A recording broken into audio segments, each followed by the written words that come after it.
ইয়া মাশারাল জিন্নি ওয়াল ইনসি in ইসতাতা'তুম আন তানফুযু মিন আখতারিস সামাওয়াতি ওয়াল আরদি ফানফুযু লা তানফুযুনা ইল্লা বিসুলতান।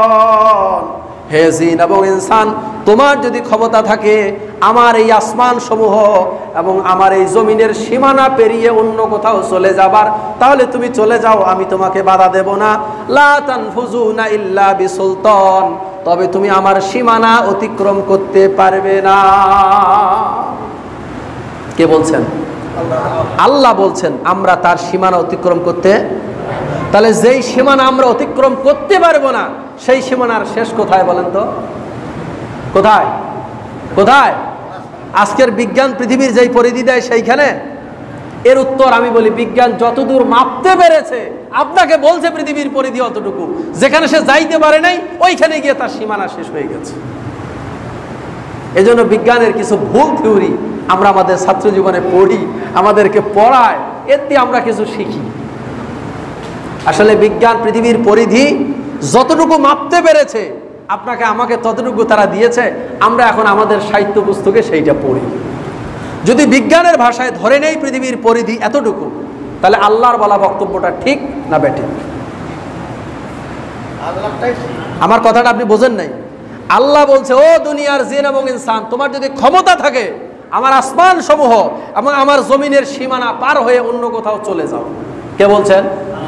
এরপরে তিনি বলছেন লা তানফুযুনা ইল্লা বিসুলতান, আমার ক্ষমতার বাইরে তুমি যেতে পারবে না। আল্লাহ বলছেন আমার ক্ষমতার বাইরে যেতে পারবে না। আর আমি যদি বলি পৃথিবীর পরিধি উত্তর থেকে দক্ষিণ এত দূর, তার মানে ওখানে গিয়ে পৃথিবী শেষ না। তাহলে পৃথিবীর পরিধি যদি আপনার সামনে কেউ তুলে ধরে, তার উদ্দেশ্যে আপনার জবাব কি? তুমি পৃথিবীর পরিধি যতটুকু মাপতে পেরেছো আমাকে ততটুকু দিয়েছো, পৃথিবীর পরিধি এর বাইরে আরো।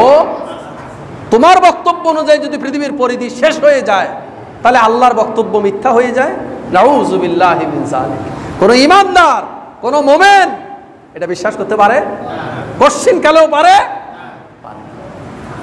সুতরাং আপনাকে পৃথিবীর সব কিছু বুঝতে হবে আপনার ঈমানের আলোকে।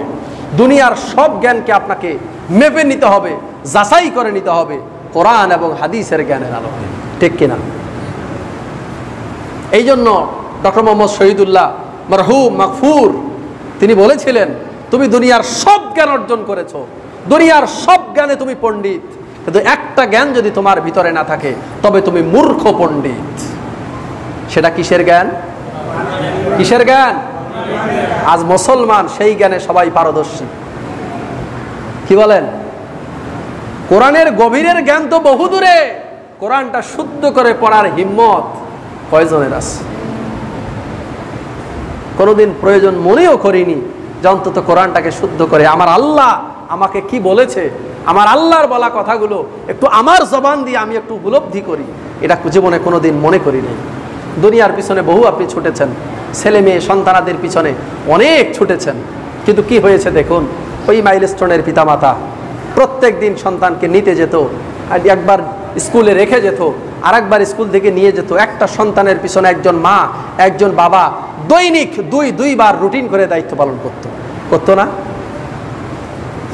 কিন্তু কি হয়েছে দেখেন, যেই দম্পতির ঘর থেকে একসাথে 3টি সন্তান আল্লাহ পাক নিয়ে নিয়েছেন, সেই আল্লাহ চাইলে আবার একসাথে 3টা দিতে পারে কিনা? সে আল্লাহ আছেন না? আমরা আল্লাহর কাছে ওই ফরিয়াদি করব, যেই মা যেই বাবা একসাথে 2টা সন্তান 3টা সন্তান হারিয়ে ফেলেছেন, আল্লাহ যেন তাদের কোল জুড়ে আবার এরকম 2টা 3টা দিয়ে ভরপুর করে দেয়। আমাদেরকে দোয়া করতে বলা হয়েছে, এর চেয়ে বেশি আর আমরা কি পারি বলেন? এমনও তো হয়েছে সন্তানকে আনতে গিয়ে মা আগুনে জ্বলে নিঃশেষ হয়ে গেছে, সন্তান ঘরে ফিরে গেছে।